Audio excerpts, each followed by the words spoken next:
We have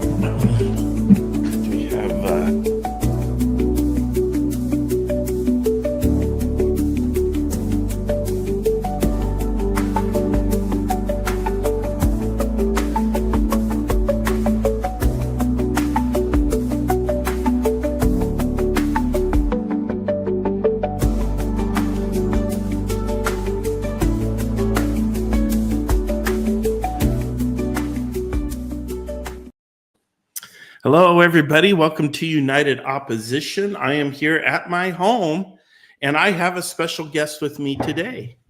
Hey, I am coming in at Marshall's house off on the coast, and I was off on the coast. We thought, hey, let's do the show side by side. You came to the studio one time. We did it side by side. Now I've come to your home, and we're doing this side by side. We've got the dogs in here. You might hear dogs barking or whatever. Who knows what's going to happen?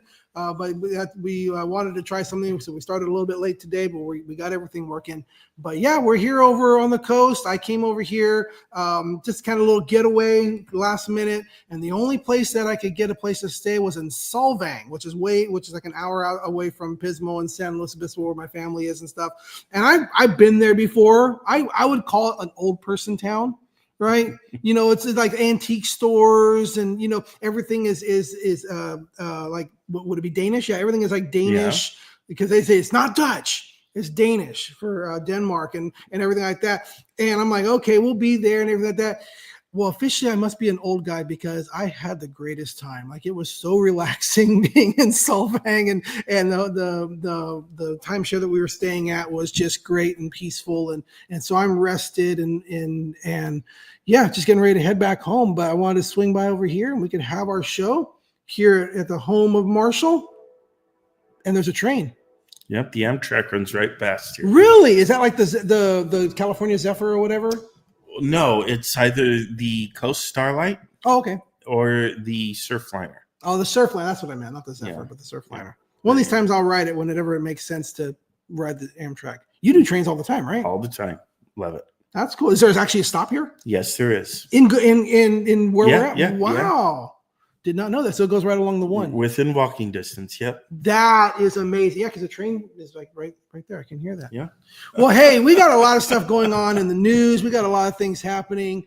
We want to talk about political integrity with everything that's going on, like right now with this whole Epstein thing. Tell us what, for the people who live under a rock and don't know what's going on, what is the whole Epstein? How far back does it go? Oh, probably at least to the 90s, maybe even before that. I don't know how far back it goes, but the Epstein story, just in case if you've been under a rock, there was a guy, he was a billionaire. He had an island that he bought in the U.S. Virgin Islands. It was a little island, but had an airstrip and everything, and a compound or whatever. And resort compound, whatever. Yeah, but he was a sex offender, and everybody knew it, and nobody seemed to care. And he would invite rich and famous people out to his island, and apparently on his island he had a madam or a woman, Ghislaine Maxwell, who was convicted of human trafficking, I believe, who would get young girls, often underage, as I understand, have them come out to the island, and they would be victimized by these rich and famous people who would come out there. And it is widely believed by most people and long reported that persons like Bill Clinton and Donald Trump are on the list of guests out there, along with a number of others. Prince Andrew of England, I believe, is one of the few people to be punished for his association with Jeffrey Epstein. Epstein was arrested. He committed suicide or was killed in prison. There's a little. Was it after conviction or while he was? Had there been a trial? No, there had not been a trial or anything. He was being held in anticipation of trial. His madam, Ghislaine Maxwell, is the only person who is doing time now for what's happened. And then, of course, as I said, Prince Andrew also faced he was stripped of his royal titles and duties, but did not do any kind of time or anything. He's basically kind of persona non grata in England. But I'm sure he's still enjoying, comfort and luxury and wealth. Not in prison. No, he's not locked up at all. So this is kind of behavior when we look at something like this. This is kind of I wouldn't say it's ever been accepted behavior, but this is kind of expected behavior for those who are rich and powerful through the centuries, basically, right? Through all of humankind, basically have the rich and powerful been able to do this and get away with this? Oh yeah, I mean, you go all the way back, right? Like you could go all the way back to Tiberius or Caligula. Caligula being the most infamous example in history of a person who was sexually depraved yet had absolute power and faced no consequences. He ultimately did face consequences, but not just because of his depravity, I would say the bedroom, but he kind of had no limits. But there were, you go throughout history, look at Thomas Jefferson, who is one of the most revered figures in American political history. He's on the nickel. He's on the $2 bill. $2 bill, that's right. And he, had illegitimate children with one of his slaves, Sally Hemings. And, the use of slaves as sexual objects is well documented throughout history, and I'm sure there are quite a number of political figures who've done this in America. And you look at our history, you look at JFK, right? The darling of the Democratic Party, who was infamous for his dalliances in his behavior. Marilyn Monroe being the most famous person that he had relations with. And Bill Clinton, of course, is infamous for what he did and even lied under testimony and became the first American president to be impeached. And so this is just one of those things that happens. But I think it's time that we say enough is enough, especially in an age where we hand these people nuclear codes. Well, do you think sexual depravity affects how they can control nuclear weapons? Well, I think at what point you engage in repeated and routine misbehavior, it suggests that there's something wrong with your judgment, right? Okay. Especially your moral judgment. Yeah. And do we want that kind of person then to be in a position of moral responsibility? Would you take a person like that and make them pastor of a church? No. Okay, then why give them nuclear codes? Well, I mean, so you're gonna do a godly church moral ruler on anybody who's going to come into political power? Well, actually, why not? I don't necessarily stand against that. Yeah, you should be the first person on board with that, right? But again, me personally, yes. But as an American, do we want to say that? Do we want to say there's going to be a religious standard of measure? Because then, which religion comes into power, then becomes a standard of measure. I wouldn't care if it was a Muslim religious or Catholic or Protestant or Buddhist or whatever. If you have some sort of a moral framework that guides your political leadership, I think then, if that's what it takes to give you somebody with integrity at the top, then fine. So only religious people can be president. Well, in a way, that sounds like that's what I'm advocating, right? Really, yeah. I'm just advocating for people with morals, and I don't care where the morals come from. Does it matter? They could be secular morals, right? Does it matter? I'm wondering if a better gauge for this isn't like what are your religious morals, but better gauge is let's establish certain things that cannot be done by a person in this leadership. We create, as a country, we create a standard that whatever your personal morals are, you don't cross this. Right. So I don't expect impeccability from any human being. Yeah, there's no perfection. Nobody's perfect, right? Even the Pope, I would imagine, the most religious and holiest people you can imagine. I am sure if you dig enough, you're going to find dirt. We're only human, right? I mean, it's bad enough that he's a White Sox fan. But, well, there you go, yeah. Right? Oh my gosh! But but at the same time, you do need to have some kind of a standard. I would say throwing out there like being convicted of 32 felonies would be disqualifying in my book. When they make up the felonies and nobody's ever been convicted of that before, but they make an exception to convict this one person, maybe that's not. Because nobody's ever been convicted of those felonies before. They've never been felonies before. Charged with 32 crimes in different courts and stuff, there's a pattern of poor behavior there, and there's a difference between like when a person is young and they do things that are dumb, Yeah.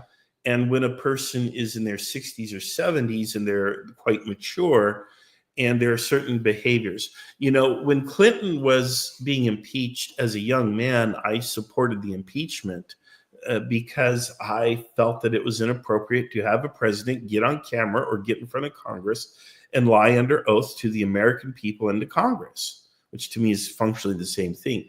And now, of course, it's just widely accepted that these people lie, and it's okay. And frankly, yes, this has kind of always been the case. I think it's time for us to say enough is enough, though. If you're going to be a public servant from dog catcher all the way up to president, I really do think we need to start codifying and expecting some standards of morality. And I don't care what the morality is. You can be an atheist and still be a moral person. I think lack of a criminal record, or you should at least be so far or distance. You should illustrate, like, look, if you're like a teenager and you did some bad stuff, or even a young man and you did bad things, but now it's 20, 30, 40, 50 years later, and you have not engaged in misbehavior in that time, I think we can reasonably say you learned your lesson. And I would be okay then if you have learned and are a wise and intelligent and compassionate human being, I'd be okay with supporting your candidacy. But barring that, I don't think we should allow people who have recent criminal convictions or who run their mouth or do certain kinds of behaviors that I think are undignified and should be beneath the president. You shouldn't allow that. Of course, it's up to the American people, right? We vote. We vote.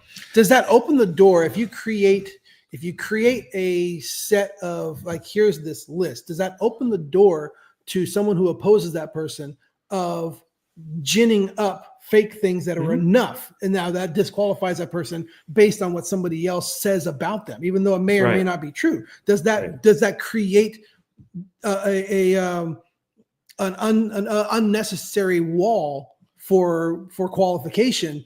Because now anybody can say anything and accuse anybody, and now this person's not qualified. Because and in fact, it happens all the time. Yeah. I mean, even when Trump was running, there were people who came out of the woodwork to accuse him.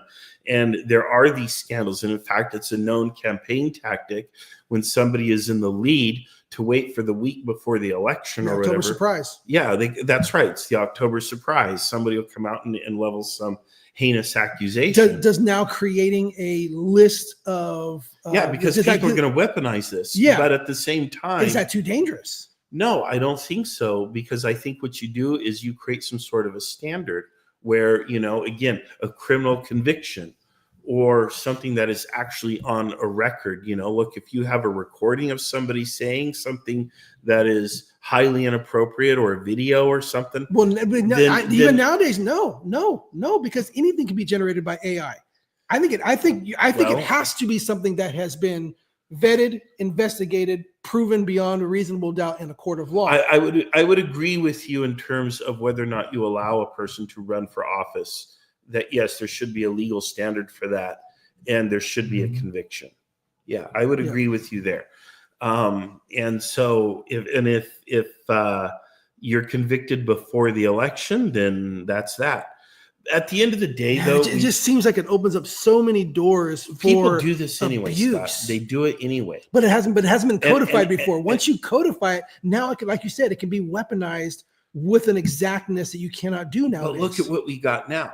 We have not only the president, but we have a number of political figures in this country who hold office who frankly probably shouldn't be in office. Right. But I think what we're looking at right now, again, I think there's been a change in the way the people have. I think there is a natural expectation now, a natural swing to where the people look and say, this may have been acceptable before. It's not acceptable anymore. And I think that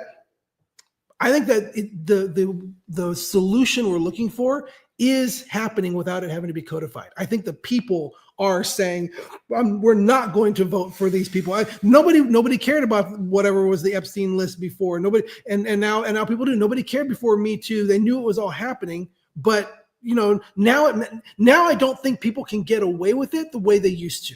And I think the court of public opinion has already steered us a positive direction that says, you know what? We're not going to accept this behavior anymore. What I'm coming at is I see that. I see that happening. It's almost gone too far with cancel culture. Like cancel culture has taken that way too far. I said, oh, you posted this one thing that we disagree with, and now we want you. I think I think that's evidence that if you codify it, then it's going to be just no holds barred on anything you ever said or done or anything like that. But I think our society has already, the court of public opinion has already taken us to the point where this kind of behavior is not going to be acceptable. And I don't think that we're going to have as many of these problems in leadership and people. I think people are going to be like, no, I don't agree with that person anymore. And I think we have made a turn in the last year or so where public opinion has said, we just don't accept this anymore. But what I'm saying is, should we now still go after what happened in the past? Or is that just still keeping that? Is it still just putting more that divides us up front? And again, somebody's watching this right now and they're saying, of course you think that because Trump is on the list and now you don't want to look at the list of Trump. I never cared about the list, whoever, even when it was back, whenever it was, I didn't know. I'm like, I don't know who's right. Who anybody can say they're on the list. Anybody can say they're taken off the list.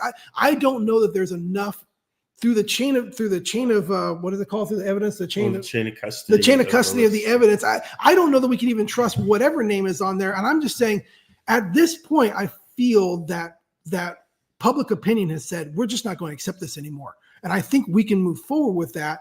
I'm concerned about codifying it because then that can be really, really abused. But I think public opinion has gotten us to where we're not going to accept that behavior anymore. But I just think like, okay, then if there's things going to be prosecuted, I get it. But are we trying to hang on to the past by trying to look back into this and investigate? Is it just going to hold that past even closer up while the public just wants to move away and say, we're just not going to accept that behavior anymore? Well, I think it depends on the crime, right? If you're alive and you committed a significantly serious criminal act, you should be prosecuted for that act, regardless of how long ago it was, depending on what it was. So if you committed a crime where you've done irreparable harm to another human being, or you've committed some act of treason or something like that, or you stole, a certain amount of money above a certain amount, $1 million or more or something like that, I don't think there should be statutes of limitation for some of these things. That being said, there are statutes of limitations and there are crimes that are designated as felonies, for example. And I think if you're convicted of a felony or convicted within the past 20 years or something like that, that should be a disqualifying event. And I don't see how people can weaponize that because you are either convicted or not. We saw it weaponized literally with Trump. What the crime he committed was never a felony until it was applied to him.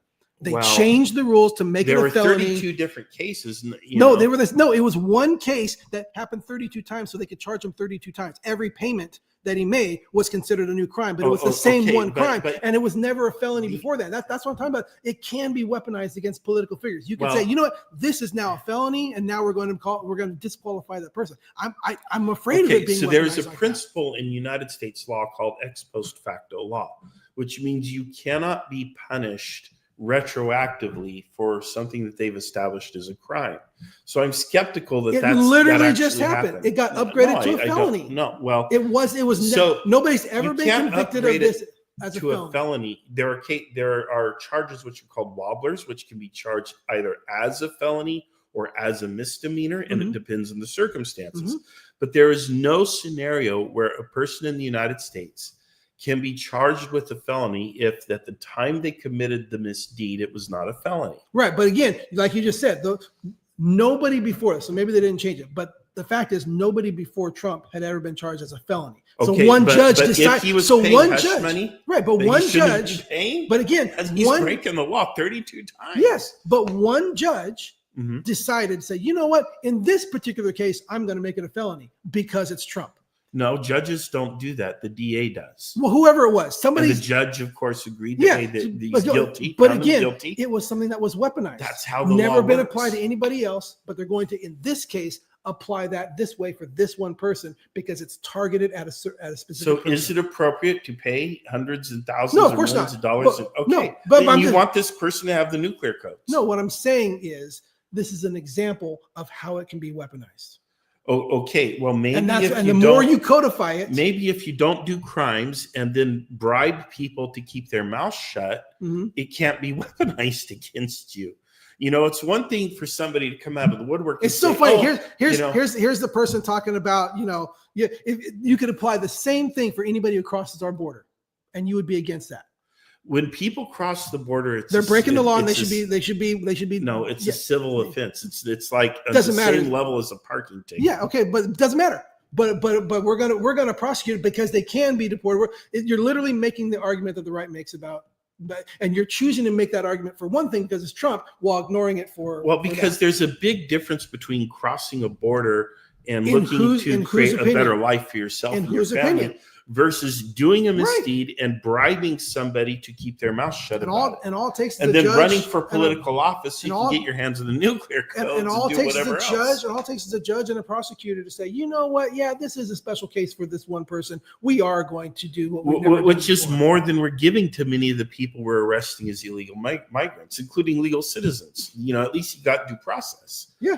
So, you know, at the end of the day, I'm just saying that I feel that we should codify into the Constitution or into the law at least something that says if you've been convicted of a serious enough offense or at least a list of offenses, then you should There be already is there. disqualified from running Treason. for. There's already a list that's there. Well, we need to expand the list then.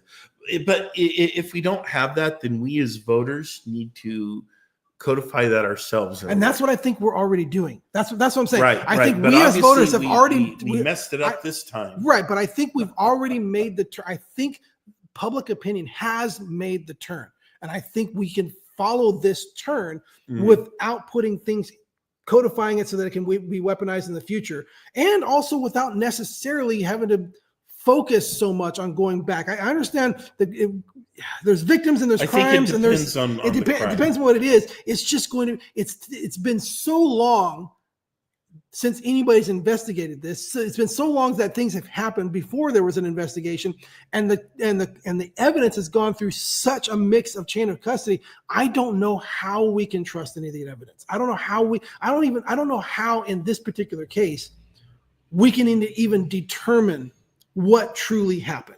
Well, and I think the more time we focus on it, the more divided we are. the Epstein victims are still alive. Yeah. And I think we know who they are, at least enough of them. And I think we could gather testimony from them.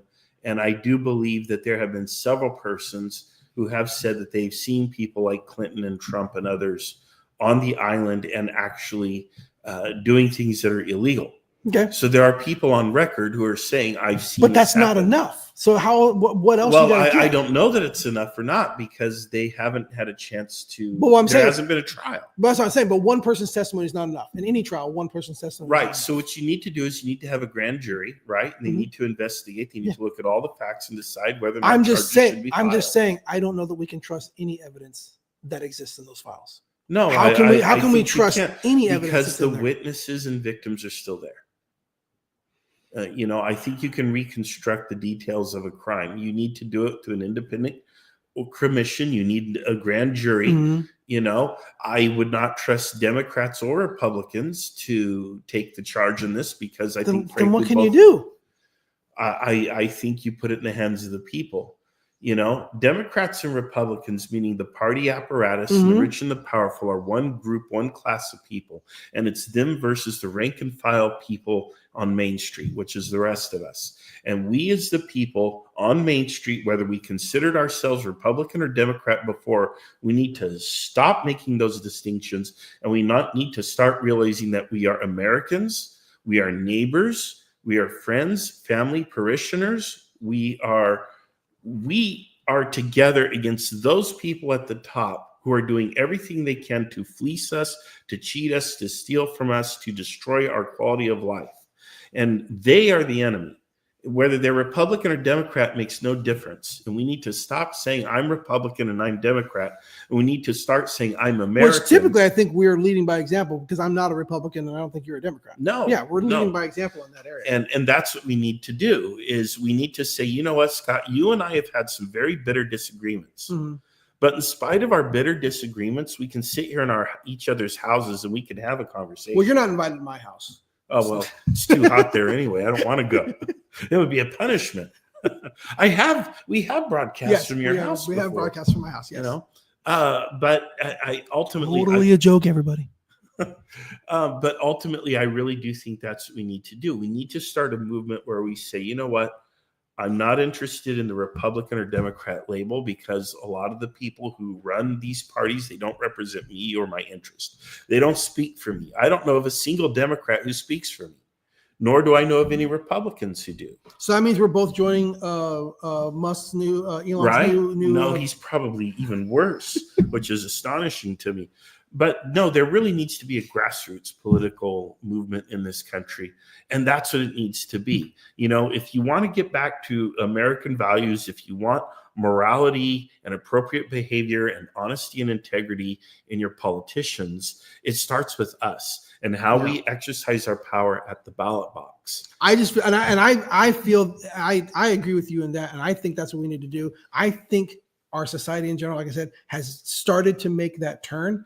I'm concerned that by codifying it, we're putting the control back in the hands of those politicians. For them to then twist and manipulate I would rather the people make their decisions and vote or not vote for the people who are going to be in there. Once we codify these things, I think it'd be weaponized by the very people that you don't want to give power to. I kind of disagree, but I could absolutely let you win that. And it makes no difference, because at the end of the day, I think we agree on what the solution is, which is we have to turn up at the ballot box and we have to vote for the person that actually represents our interests. But we have to insist on a choice at the ballot box of a person who represents our interests, because the way the system works now is you get a choice between bad and worse. You know, it's always somebody that the party apparatus chooses. Is the primary system part of that problem? Oh, absolutely. Absolutely. The whole political system, campaign finance, who they even allow to be present on stage in the debates, you know, and you'll get these early primaries, right? You'll have somebody up there and they almost cast them as kooks. And sometimes they are kooks. They're nuts. But sometimes you get a person on there who has some good things to say, but because they're not chosen by the Republican or Democratic establishment, they get pushed out pretty quick. And they don't even get taken seriously. So I got a different question on this. Does this help or hurt? If for whatever reason, I don't know the history of it, but we're not going to discuss it right now. Somehow the United States ended up in a two-party system. Not every place is like that. Right. But if you have a 3, 4, 5-party system, then what you end up having is a winner who is only won because 25 to 30% of the country voted for them. Is that better or worse than, hey, the majority of the people voted for this person? I think it's what you make of it, because most countries have that, and you have to form what's called a coalition. Mm-hmm. So you have to negotiate and compromise. And that's actually one of the things that the founding fathers wanted, right? That was the whole idea of the system, is you may be elected, but ultimately you have to compromise. In fact, they even had this thing where the runner-up became your vice president, whether you liked it or not. Yeah. And in that way, you're forced to compromise, because if something happens to you, now the opposition party has the presidency. You know what? And the harder it is for them to get something done, I think the better it is. Which is effectively what conservatism wants. Right. Conservatives in the United States want people, not the party. I'm saying, but people who are conservatives, they want slow progress. I want slow progress. I've talked about this before. We want progress. You know what? I want it to go as slow as possibly can. I will resist as much as possible, not because I don't agree but because if you take that much, you will then take more. I would rather the political power, I don't mean you personally, but I'd rather political power have smaller ability. And so maybe that is the best thing for conservatives, and conservative in the United States, the best thing is slower progress, more dealing with people the harder it is to get things done, the slower progress moves. And I, as a conservative, I would think that that's what I would want. In general, I could support that to some degree, but I do think you still have to have wisdom. There are going to be times when you're going to have to move with lightning speed or a little more rapidly than slow, depending on the nature of the crisis or the situation.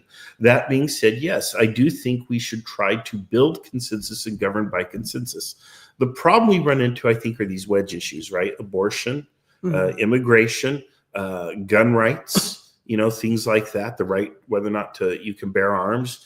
There are just these certain issues that seem to always come up, and people vote based on your position on these issues. Are you pro-life or pro-abortion?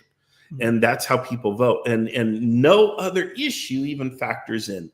The candidate could be on your side of every other issue, but because they're pro-abortion, you feel that you have this moral imperative to vote against them. Same thing with firearms, right? You have a candidate who says, I think we need to have more gun control. Well, that's it. So they've lost all support. Is it better for the country or worse for the country that we've effectively got now two parties that are all kind of in agreement on all of those and kind of in agreement on all of those? Like, you have one party that, for the most part, everybody in the party is in line step with abortion and immigration and gun laws, and the other party is in line step with the exact opposite of those. Is that better for us, or multiple parties where this party says we approve gun laws but we don't approve abortion? This party says we approve. Is it better to have more parties that way, or right, to have the two parties that have pretty much split and said we are on opposite sides of these categories, and right, the majority of Americans find themselves on both sides of that?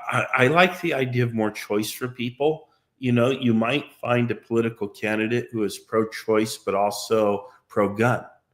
And right now you just don't have that option. You just go right down the list. You start with abortion, and then you go to the guns, and then you go to the immigration. And if you vote based on those issues, but those are not issues that affect. Is that a reflection of the country? Is that what the country actually is? Is that what the United States actually is? Not at all. No, I think most people care. Can I pay my rent or my mortgage?